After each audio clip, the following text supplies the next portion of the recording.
m'a demandé ce qui me motivait dans ces élections, eh bien, c'est de défendre des idées, défendre mes convictions. Je sors, ainsi que beaucoup d'autres, de plusieurs mois de lutte contre la réforme des retraites, qui est une véritable attaque en règle contre le monde ouvrier en général, qui est orchestrée par le camp des possédants et les hommes politiques qui sont à leur service. Oui, deux camps dans cette société-là.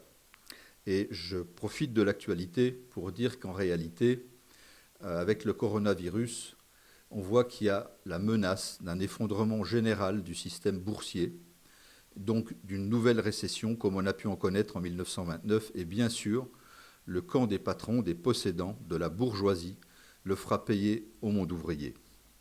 Donc, face à ça, il faut se poser le problème de lutter. Et ce problème des luttes, c'est vraiment une façon d'essayer de se défendre face à cette catastrophe annoncée. Et je dirais que finalement, si on se positionne comme ça dans ces élections, c'est parce que je suis communiste.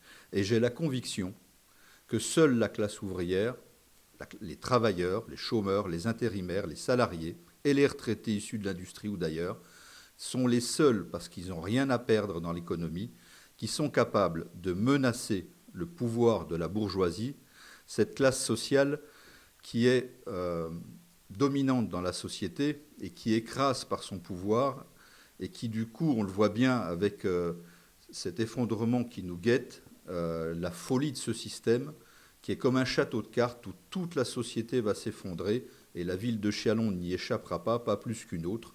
Il n'y aura plus de problèmes locaux ou de programmes locaux dans ces élections, on sera tous atteints. Donc il est important de se préparer à ce futur. On a déjà commencé à le faire avec les luttes sur les retraites et moi je suis fier de l'avoir fait parce que ça montre que le monde ouvrier est en train de relever la tête et montrer qu'il est là, qu'il faudra compter sur lui. Donc il faudra se poser le problème à un moment donné d'arracher le pouvoir à cette classe possédante. Et c'est ça qui est important. Et c'est peut-être aussi une façon dans ces élections de l'affirmer, parce que là on est dans des élections municipales, mais finalement à l'échelle d'une commune, est-ce qu'on va pouvoir créer de l'emploi? Non. Est-ce qu'on va pouvoir régler nos problèmes de salaire? Non. C'est un mensonge de dire qu'on peut le faire à Châlons, comme si la ville de Châlons avait le pouvoir vis-à-vis de Kodak, vis-à-vis de Carrefour, vis-à-vis de toutes les grandes multinationales que cette ville compte. Non, ça, c'est pas possible. En réalité, c'est possible, dans une municipalité, d'avoir une petite marge de manœuvre pour le faire, mais si tant est que ce ne soit pas retoqué par la préfecture ou l'État.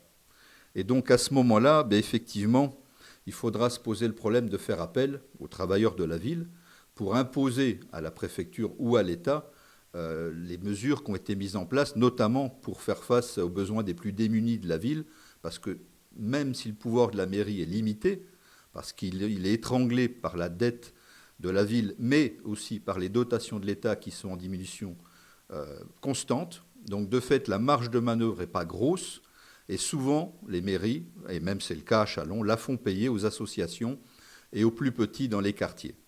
Donc si on essaye de le mettre en faveur des travailleurs et que ça bloque, oui, nous on n'hésitera pas à faire appel à eux. D'ailleurs, on n'hésitera pas non plus à faire participer dans les décisions les travailleurs français ou étrangers, les chômeurs, les associations et les syndicats, et on fera appel à eux toutes les fois que ce sera nécessaire. Donc oui, c'est une municipalité de combat du monde ouvrier, une municipalité, si elle est lutte ouvrière, qui mettra toute sa force au service des travailleurs en lutte, qui sera un point d'appui. Mais ça, ce n'est pas une façon de dire si vous votez pour nous, on fera votre bonheur. C'est même l'inverse de cette idée-là. C'est l'idée de dire qu'on se le fera ensemble en se battant collectivement. Donc alors, c'est pour ça que je dis dans ces élections que voter lutte ouvrière, ça serait une façon d'affirmer que dans cette société, il y a deux camps avec des intérêts diamétralement opposés et irréconciliables, et qu'il faudra se poser le problème d'arracher le pouvoir à ce camp-là pour bâtir une société plus juste, qui ne soit pas dirigée par une minorité irresponsable et qui nous mène dans une folie, dans ce système-là. Et deuxièmement, ça sera aussi une façon de se dire que si on veut un avenir meilleur, oui, il faudra se battre.